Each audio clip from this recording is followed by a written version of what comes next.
Şu an bu videoyu izliyorsun. Ama sana bir şey soracağım. Peki ya sen bu videoyu izlemeden önce neredeydin? Annemin karnındaydım diyeceksin. Tamam. Ya ondan önce? Yoktun. Gerçekten yokmuş muydun? Çünkü dünyanın en eski ve en köklü üç dini Yahudilik, Hristiyanlık ve İslam tam olarak bu soruya çok farklı, çok derin ve çok tartışmalı cevaplar vermiş. Ve bu cevapların bazıları resmi din adamları tarafından asırlarca saklandı. Bazıları aforoz kararıyla yasaklandı. Bazıları ise papalık arşivlerinde, Kudüs mağaralarında, Babil kitaplıklarında kaybolup gitti. Sen hiç düşündün mü? İlk kez tanıştığın birine, daha önce hiç görmediğin birine sanki onu yıllarca tanıyormuşsun gibi hissediyorsun. Bazı yerlere gittiğinde orada daha önce hiç olmamana rağmen burası tanıdık diyorsun. Bazı müzikler seni açıklanamaz bir şekilde ağlatıyor. Bunlar tesadüf mü? Yoksa senin ruhun bu dünyaya gelmeden önce başka bir yerde yaşamış mıydı? Bugün bu soruyu üç büyük dinin kaynakları, saklanan metinler, aforoz edilen düşünürler ve papalığın gizli tuttuğu kararlar üzerinden konuşacağız. Ve söz veriyorum, bu videodan sonra kendine bakışın bir daha asla aynı olmayacak. Milattan önce yıl yaklaşık 3500 eski Mısır. Firavunların gölgesinde tapınaklarda gizlice toplanan bir grup Yahudi bilgesi bir soruyu birbirine fısıldıyordu. Tanrı dünya yaratmadan önce ne yapıyordu? Bu soru o kadar tehlikeliydi ki bunu yüksek sesle soran kişi ölümle cezalandırılabilirdi. Çünkü bu soru Tanrı'nın mutlak iktidarını sorgulamak anlamına geliyordu. Ama bu soruyu soran bilgeler susmadı. Ve asırlarca süren bu sessiz araştırma zamanla insanlık tarihinin en gizemli öğretilerinden birine dönüştü. Ruhlar beden almadan önce var oluyordu. Şimdi bunu anlamamız için tarihin derinliklerine dalmamız gerekiyor. Yahudilik, dünyanın bilinen ilk büyük tek tanrılı dinidir. Milattan önce 16. yüzyılda İbrahim peygamberin Tanrı ile yaptığı ahitle başladığı kabul edilir. Ama Yahudiliğin iç dünyası dışarıdan göründüğünden çok daha karmaşıktır. Çünkü Yahudiliğin içinde Talmud'un ve Tevrat'ın yanı sıra asırlarca gizlenen bir başka bilgelik geleneği yaşadı. Kabala. Kabala kelimesi Arapçaya kabul etmek, teslim almak anlamından gelir. Bu sözlü olarak aktarılan gizli bir öğretiler bütünüdür. Ve Kabala'nın en çarpıcı iddialarından biri şudur: ruhlar bedenlerden önce yaratılmıştır. Dahası bu ruhlar yaratılış öncesinde farklı alemlerden geçmiş, arınmış ve ancak bu arınmayı tamamladıktan sonra dünyaya gelme iznini almıştır. Ama işte tam burada bir şey sormak istiyorum sana. O zaman sen neden bu bedene girdin? Başka bir ruhu değil de seni neden sen yapan bu ruhu seçtin? Ve bu seçimi yapan sen miydin yoksa senden önce bir iradenin sana biçtiği bir kader miydi? Bu soruların cevabı üç büyük dinde çok farklı biçimler aldı. Milattan önce 200 ve Kudüs. Eski Yahudi mabedinin gölgesi altında. Yaşlı Rabbi Şimon her gece kutsal metinleri açar, mum ışığında saatlerce okurdu. Ama bu gece okuduğu şey onu yerinden etti. Eski bir parşömen.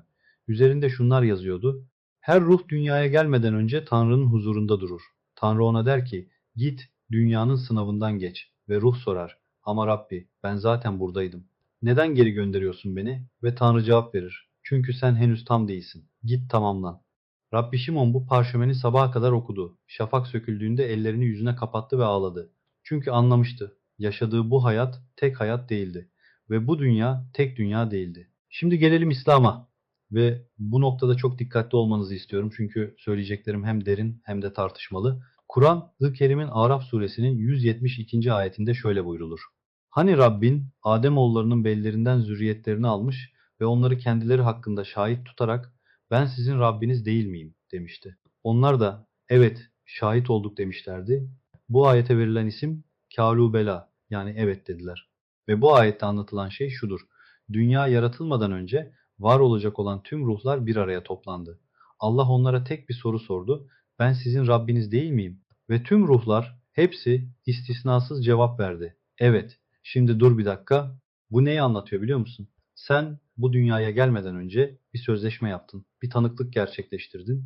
Farkında olmadan, bilincin yokken belki bir ruh parıltısı olarak Allah'ın huzurunda durmuş ve ben senim, sen benim Rabbimsin demişsin. Ve sonra unuttun. İşte bu yüzden Türkçe'de kâlu beladan beri deyimi var. Yani daha dünya yaratılmadan beri. İki insan birbirini çok eski gibi hissediyorsa bunu açıklamak için bu ifadeyi kullanıyoruz. Çünkü kâlu belada ruhlar tanışmış. Bazıları birbirine yakın durmuş ve bu yakınlık dünyaya da taşınmış. Ama ilginç olan şu, Kâlûbela İslam alimlerinin büyük tartışma konularından birini oluşturdu. Bir grup alim, özellikle eski tefsir alimleri bu olayı gerçek anlamda yorumladı. Ruhlar dünya yaratılmadan önce, bedenlerden önce var olmuştu ve bu anlaşmayı bilinçli olarak yapmışlardı. Diğer bir grup alim ise özellikle Takiyüddin Ahmet bin Abdülhalim İbni Teymiye gibi Selefi düşünürler bu yoruma itiraz etti.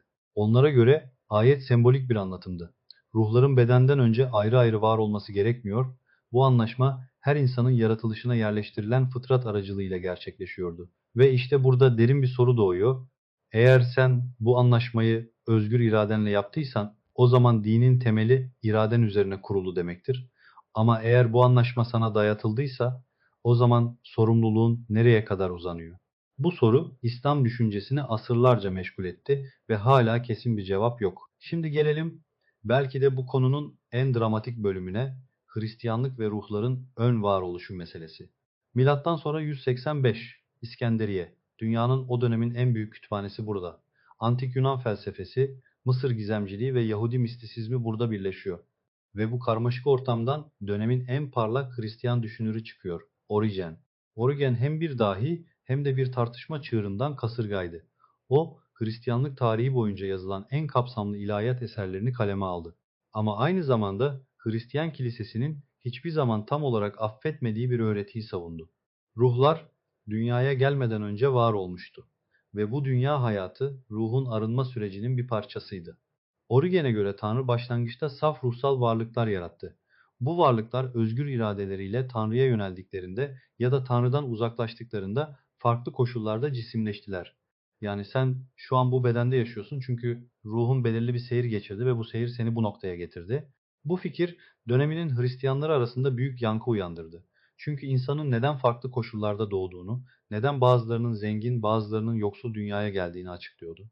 Adaletsizliğe mantıksal bir cevap veriyordu. Ama kilise bu cevabı sevmedi. Çünkü bu görüş Hristiyan Tanrı anlayışını sorgulatıyordu. Eğer ruhlar önceden var olmuşsa, günahın kökenini Adem'e değil, ruhun kendi seçimine bağlamak gerekiyordu. Bu ise Hristiyanlığın en temel dogmalarından biri olan asli günah öğretisini yerinden ediyordu. Ve işte tam bu noktada kilise tarihin en trajik kararlarından birini aldı. Milattan sonra 553, İkinci İstanbul Konsili.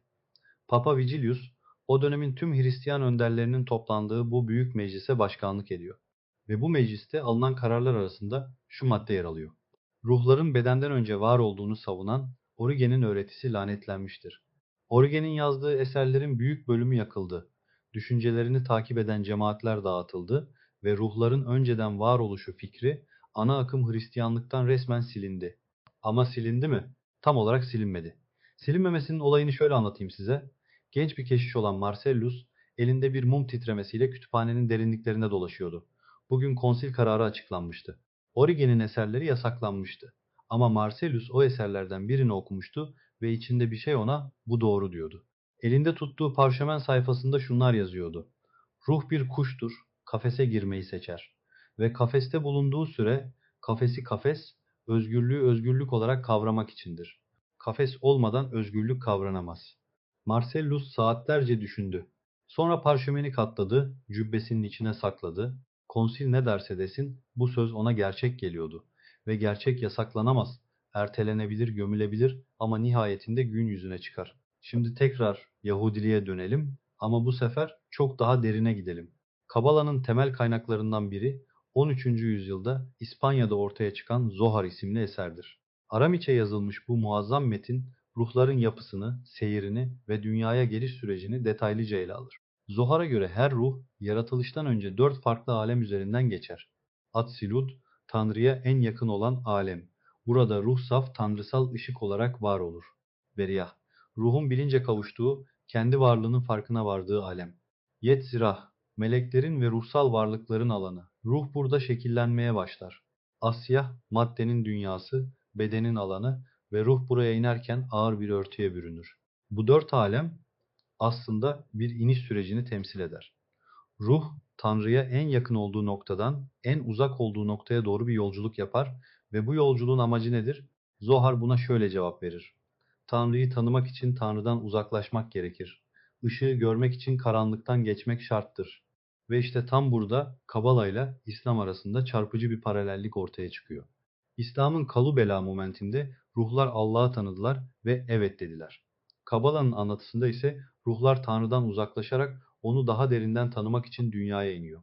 Her ikisinde de yolculuğun başlangıcında bir tanıma anı var.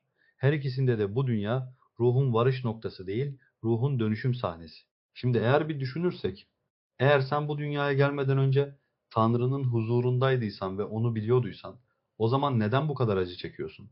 Neden sevdiklerini kaybediyorsun? Neden hastalık var? Neden savaş var? Neden zalimlik var? Bu soruyu üç dinde sordu ve üçü de farklı cevap verdi. Yahudilikte bu soruya verilen cevap tikun hanefeş, yani ruhun onarımı. Ruh kusurludur, eksiktir ve dünya bu eksikliği tamamlamak için bir arena gibidir. Her sıkıntı bir test değil, bir fırsat. Her yara bir zayıflık değil, bir öğrenme kapısı. Hristiyanlıkta bu soruya verilen cevap günahın bedeli. Adem ile Havva'nın cennetten kovulmasından bu yana tüm insanlık bu kopuşun acısını taşıyor. İsa'nın çarmıha gerilmesi ise bu acıyı üstlenme, insanlığı bu yükten kurtarma hareketidir. Yani acı kaçınılmaz bir miras ama aynı zamanda çözümü olan bir durum. İslam'da bu soruya verilen cevap sınav. Biz sizi biraz korku, biraz açlık, biraz mal ve can ve ürün kaybıyla imtihan ederiz. Bakara 155. ayet. Yani bu dünya bir imtihan salonu ve imtihanda zorluk yoksa sınav değildir. Üç farklı cevap ama üçünde de ortak bir şey var. Acının bir anlamı var. Rastgele değil. Ve işte tam bu noktada devreye giren şey ruhların önceden varoluşu meselesiyle doğrudan bağlantılı. Eğer ruhun bu dünyaya gelmeden önce bir yerde yaşadıysa, o zaman buraya gelmeyi seçti mi yoksa buraya gönderildi mi? Ve eğer seçtiyse o seçim ne anlama geliyor? Şimdi gelelim belki de bu konunun en çarpıcı boyutuna. Hristiyan dünyasında özellikle Katolik geleneğinde ruhların ön varoluşu fikri resmen reddedildi. 553 yılındaki İstanbul Konsilinden bu yana bu mesele kapatıldı. Ama kilise içinde manastırların sessiz duvarları arasında özellikle gizli ilahiyat çevrelerinde bu fikir hiç tam anlamıyla ölmedi. 12. yüzyılda yaşayan Aziz Hildegard von Bingen hem bir mistik, hem bir ilahiyatçı, hem de bir müzisyen olarak dikkat çekiciydi. O, görümlerinde ruhların ışıktan oluştuğunu ve bedenlerden önce var olduğunu hissetti. Ama bu görümleri kaleme alırken kiliseden onay aldı. Çünkü onun dili mistik dili, yani sembolik dildi. Origen'in sistematik öğretisi değildi ve kilise mistik deneyimi kontrol altına alabildiği sürece ona müsaade ederdi. 13. yüzyılda ise Büyük Dominiken ilahiyatçı Meister Eckhart yeniden bu sınırlara dokundu. Tanrı'nın özüyle ruhun özü aynıdır dedi. Bu düşünce ruhun Tanrı'dan koparak dünyaya indiği fikrine çok yakındı. Papalık onu heretik ilan etmeye çalıştı ama Eckhart yargılanmadan önce hayata gözlerini yumdu. Bu isimlerin hepsinde ortak olan şey nedir biliyor musun? Hepsi tecrübe etmişti. Hepsi bir şey hissetti ve bu hissi anlatmak için kelimelere başvurdu. Ve kilise bu anlatımları sistematik bir teolojiye dönüştürmelerine izin vermedi. Çünkü ruhum buraya gelmeden önce başka bir yerdeydi diyen biri kiliseye şunu da soruyor olurdu. O zaman vaftiz olmak neden şart?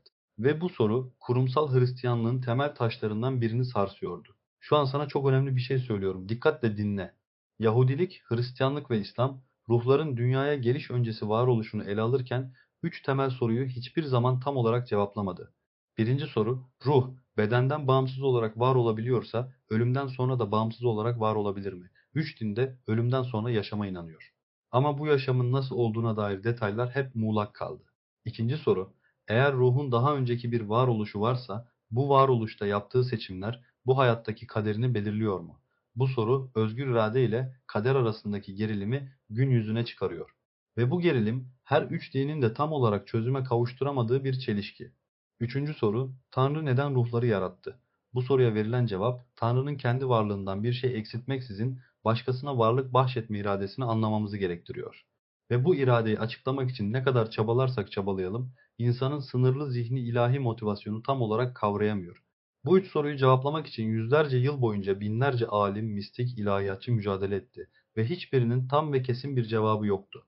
Çünkü belki de bazı sorular cevaplandırılmak için değil, sorulmak için var. Şimdi belki beklenmedik bir yere gidiyoruz ama bu meseleyi ele alırken bilimi görmezden gelemeyiz.